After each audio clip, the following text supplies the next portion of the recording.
सबसे बड़ी बदनामी होती थी नौकरियों के अंदर करप्शन। ढेर सारे सुशासन के काम भी मनोहर लाल जी ने शुरू किए थे और सैनी जी आगे बढ़े। 31 मार्च सोमवार को केंद्रीय गृह मंत्री अमित शाह हरियाणा के हिसार में पहुंचे। इस दौरान उन्होंने पूर्व मंत्री ओम प्रकाश जिंदल की पुण्यतिथि पर आयोजित एक कार्यक्रम में भाग लिया। इस अवसर पर कई महत्वपूर्ण परियोजनाओं का शुभारंभ भी हुआ। आइए जानते हैं इस कार्यक्रम की मुख्य बातें। अमित शाह ने इस कार्यक्रम के दौरान अग्रोहा मेडिकल कॉलेज में महाराजा अग्रसेन की प्रतिमा का अनावरण किया।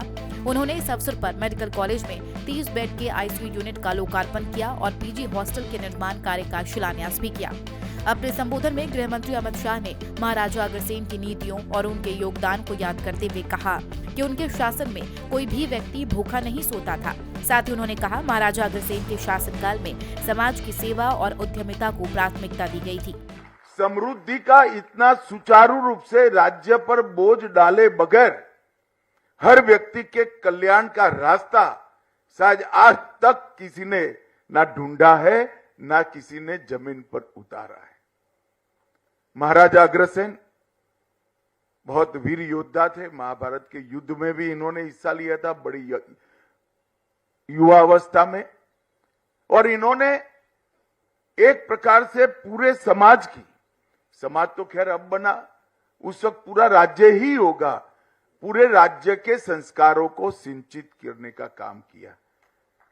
कोई भूखा न सोए, कोई व्यक्ति ऐसा न हो जिसके सर पर छत न हो, और कोई व्यक्ति ऐसा ना हो जिसके पास कारोबार न हो। ये तीन चीजों को अपने सुशासन से उन्होंने निश्चित किया, सुनिश्चित किया, और इतने हजारों साल के बाद भी अग्रवाल समाज के जितने भी गोत्र है, आप उसको ध्यान से देखिएगा, हर व्यक्ति उद्यमी है, हर व्यक्ति देश को समर्पित है, हर व्यक्ति सेवा भी करता है, और हर व्यक्ति अपना योगदान भी देश के विकास। अमित शाह ने पूर्व मंत्री ओम प्रकाश जिंदल को भी श्रद्धांजलि अर्पित की। उन्होंने ओपी जिंदल का जीवन समाज सेवा के प्रति उनके समर्पण का उदाहरण था। उन्होंने हमेशा कारोबार से पहले समाज की चिंता की। आज उनकी विरासत के रूप में यह मेडिकल कॉलेज और अस्पताल जनता की सेवा कर रही है। ओपी जिंदल जी इस प्रदेश के बड़े राजनेता रहे। देश भर के अग्रणी उद्योगपतियों में भी उनका नाम आज भी सम्मान के साथ लिया जाता है। परंतु ये सब के साथ साथ वैश्य समाज में जन्मे इसके संस्कार के अनुरूप लाभ से पहले लोक की चिंता, मुनाफे के पहले समाज की चिंता, और कारोबार से पहले करुणा का भाव, ये दोनों सिद्धांतों को ओपी जिंदल जी ने प्रतिपादित किया था। और इसी का सुफल है कि आज इतना बड़ा अस्पताल, जहां करीब करीब 5 लाख लोग ओपीडी में सेवा लेते हैं, लगभग हर साल 180 के आसपास बच्चे यहां से मेडिकल स्नातक और अनुस्नातक होकर आगे बढ़ते हैं, और कई सारे रोगियों को अनेक प्रकार के गंभीर रोगों की सबसे आधुनिक चिकित्सा व्यवस्था आज महाराज अग्रसेन की ये भूमि पर हुई है। वो ओपी जिंदल ने डाली हुई नींव का ही कारण। अमित शाह ने हरियाणा के मुख्यमंत्री नायब सिंह सैनी की भी तारीफ की। उन्होंने कहा सैनी जी का नेतृत्व बेहद कुशल है। उन्होंने राज्य में महत्वपूर्ण निर्णय लेकर विकास के नए रास्ते खोले हैं। शाह ने बताया चुनाव के दौरान सैनी से हुई एक मुलाकात में उन्होंने 22 फैसले लिए थे, जिनकी वजह से हरियाणा में विकास की गति तेज हुई है। ढेर सारे सुशासन के काम भी मनोहर लाल जी ने शुरू किए थे और सैनी जी आगे बढ़ा रहे हैं। ये सैनी जी जब आप उनको देखोगे तो बड़े शांत, सौम्य और एक अद्भुत व्यक्तित्व दिखेगा।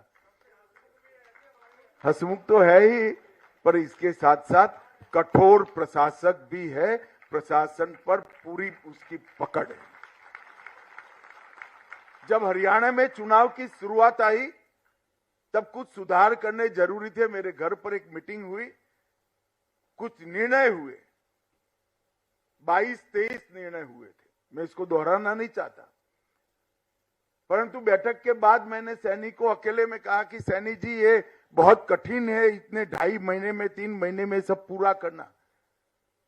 उन्होंने कहा वो जी हो जाएगा जी, आप चिंता मत करो जी। मुझे लगा चलो अच्छा है, कर ही लेंगे, मगर साहब चुनाव की घोषणा के पहले सारे के सारे काम नायब सिंह ने पूरे कर दिए थे और ये इसकी प्रशासनिक क्षमता का उदाहरण है। अमित शाह ने आगे कहा, हरियाणा सरकार ने बिना खर्ची और पर्ची के 80,000 युवाओं को रोजगार देने का ऐतिहासिक कार्य किया है। इसके अलावा उन्होंने राज्य के बजट पर भी चर्चा करते हुए कहा कि पूर्व मुख्यमंत्री हुड्डा द्वारा छोड़ा गया 36,000 करोड़ रुपए का बजट अब बढ़कर 2 लाख करोड़ रुपए से भी अधिक हो गया है। ये हरियाणा में सबसे बड़ी बदनामी होती थी नौकरियों के अंदर करप्शन, जातिवाद के कारण। एक सरकार आती थी तो एक क्षेत्र के लोगों को नौकरी मिलती थी, दूसरी सरकार आती थी तो दूसरे क्षेत्र के लोगों, और किसी को फ्री ऑफ कॉस्ट नौकरी नहीं मिलती थी। खर्ची भी चाहिए थी और पर्ची भी चाहिए थी। भारतीय जनता पार्टी की सरकार ने खर्ची और पर्ची के बगैर 80,000 नौकरियां बांटकर ये सिद्ध किया कि लोकतंत्र में जाति के आधार पर राजनीति नहीं करती। मुख्यमंत्री नायब सिंह सैनी ने इस अवसर पर बताया कि राज्य सरकार जल्द ही हर जिले में मेडिकल कॉलेज खोलेगी। इसके अलावा स्वास्थ्य मंत्री के लिए 10,000 करोड़ रुपए का बजट आवंटित किया गया, जिसके जरिए प्रदेश के कई जिलों में माताओं के लिए स्वास्थ्य केंद्र भी खोले जाएंगे।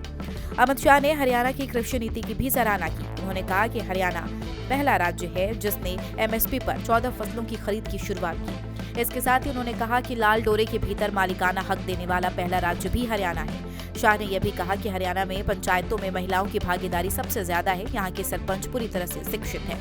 इस कार्यक्रम में भाजपा प्रदेश अध्यक्ष मोहनलाल बडौली, PWD मंत्री रणवीर गंगवा, स्वास्थ्य मंत्री आरती राव, सांसद नवीन जिंदल, हिसार की विधायक सावित्री जिंदल और हांसी के विधायक विनोद भयाना सहित कई वरिष्ठ भाजपा नेता उपस्थित थे। कार्यक्रम के दौरान कुरुक्षेत्र से सांसद नवीन जिंदल ने राज्य में कैंसर अस्पताल की मांग उठाई।